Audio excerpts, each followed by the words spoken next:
I had to share this personal, deep felt, and heartfelt, and I want to say heart wrenching topic using my platform to educate anyone who may be struggling with addiction. Losing my younger brother to a drug overdose almost 20 years ago has shaped my life in ways I never imagined. Let me take you on a personal, heart wrenching journey. On a Sunday afternoon in early May of 2004, I received a shocking call from my cousin who uttered the words I never thought I would hear her say: "He's dead, he's dead." Her father was standing over his body as he was half in the washing machine room and the laundry room and half into the foyer of the garage entrance to my parents' home. My parents were on vacation in Vermont, and we dealt with my younger brother Darren's drug addiction for a few years. It wasn't anything that we weren't used to, but you never get used to that. And the one thing I'll never forget is the cry of my mother. A mother should never have to bury her son or child. And this is something that resonates with me. But I also know that I would not be where I am today if it wasn't for my brother, who's my angel on the other side of the veil, who is somebody that I can call on anytime. So let me give you a brief introduction of why I'm sharing this. When my brother passed away from a drug overdose in 2004, I was embarrassed. I was ashamed. I felt people would say, "Oh, Dennis is having a bad day. Maybe he's on drugs," because I'm a little ditzy. I'm not always the most, I want to say, I own my blondness. I have to be honest about that. But I was embarrassed to say that I had a brother who had passed away from a drug overdose because I thought people would assume guilt by association. But I'm here to tell you, now that I own the fact that my younger brother passed away, it's one of the best things you can do is not be ashamed of your family or your relatives, because what they do is out of our control. What we do is in our control. So, leading up to that Sunday that I received this phone call, I had this shocking feeling as I was driving to the airport the Saturday before. I kept getting this feeling: pull over, get off the exit, go see your brother, because I knew my parents were in Vermont. And I didn't follow that prompting. And as the exits got further and further from their home, I kept getting that feeling: "Dennis, turn around. You're 3 hours early for your flight." And I didn't follow that. But looking back, what would have it changed? Yes, I know you have to always follow those promptings, but when you don't, how would have the outcome of my brother's death have changed? So it's estimated that he passed away on Saturday evening around 7:11 p.m. And the reason I know that number to be so strong is I blacked out when I landed in Columbus, Ohio on my business trip. I looked at my watch and it said 7:11.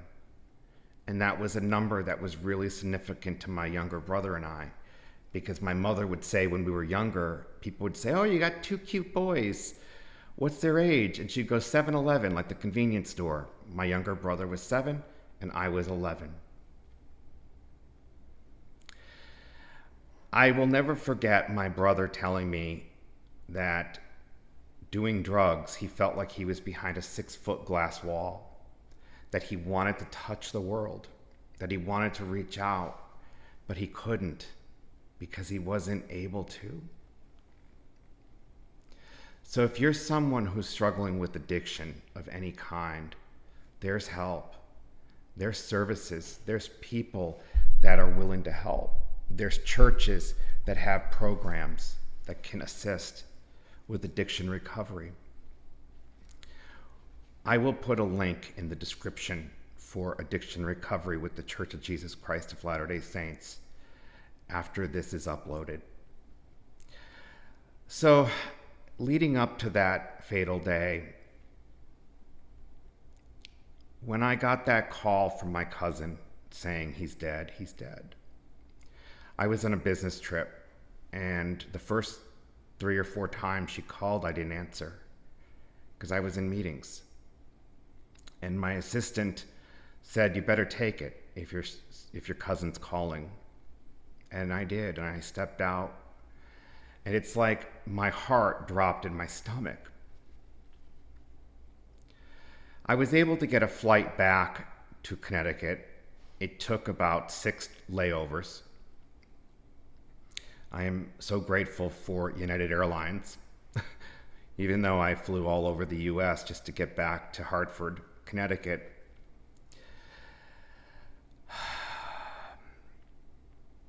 My family was torn apart by this. At the time, my 81-year-old grandmother found her second-born grandson dead 24 hours after he passed away. No grandmother should witness that. No mother should witness that. The impact that this has had on my family is irreversible. We have different religious beliefs.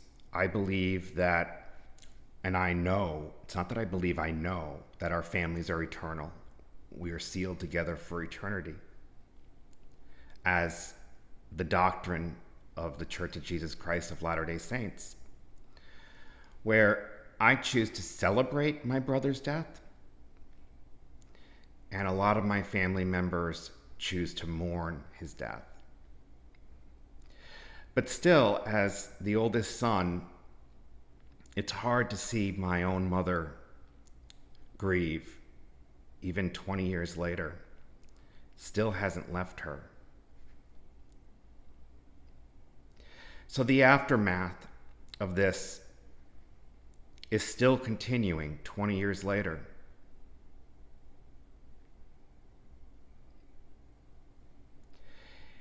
We tried getting him in addiction centers, and he would check himself out. And I know he suffered.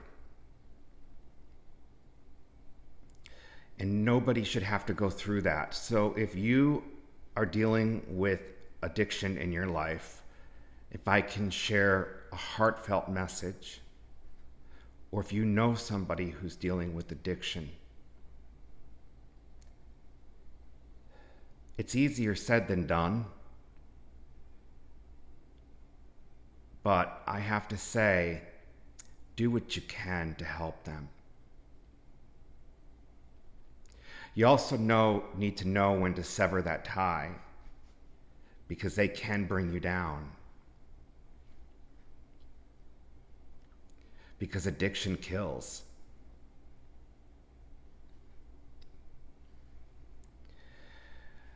The concept that my brother is an angel on the other side of the veil is something that's really strong and passionate for myself, as I call on him when I need him. I call on my younger brother and say, "Darren, I need you now." And he never lets me down. He's there for me. But not everybody has that same belief. And I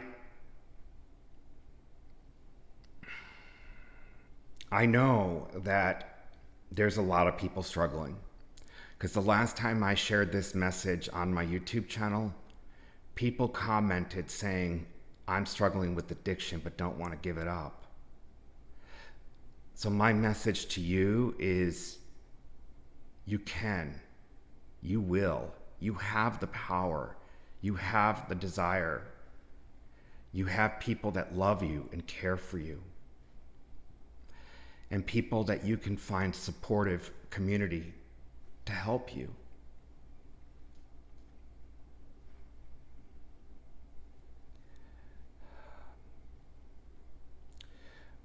What do I hope and pray people will take away from my story? Is that there is hope. There are resources out there. There are people that care. You don't have to become a statistic.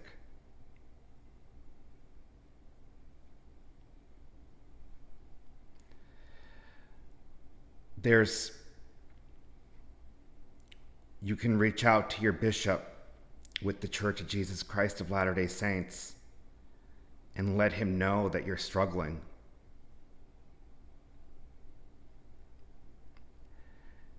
And if you're thinking of suicide, don't do that to your family. Don't do that to your loved ones. You may feel like things are rock bottom, but nothing is that low. You have us, you have me, you have a whole network of people. Just keep reaching out.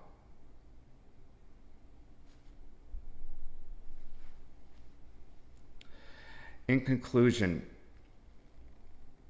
I want to offer some final thoughts and perhaps a moment of reflection or tribute to those who have lost their lives to a drug overdose.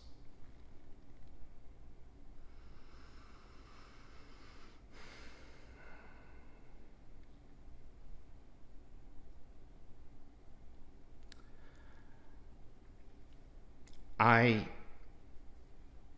have never struggled with addiction personally, but I've lived with addiction.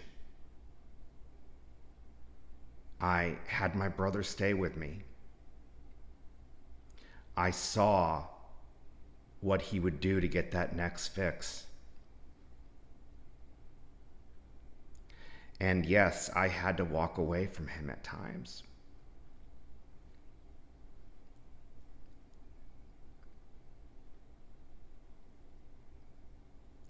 But I know that he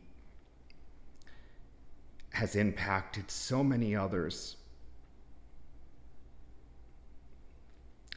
Having almost 1,100 people walk through his funeral line was impactful, knowing that he was a loving child of God.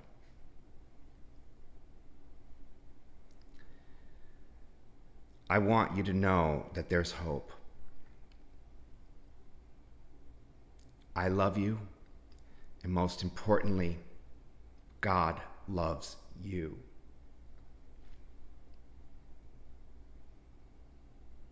And Darren, someday I'll see you on the other side of the veil, and that reunion's gonna be gorgeous. But it's in his timing. That's it. Thank you for tuning in today, and thank you for listening.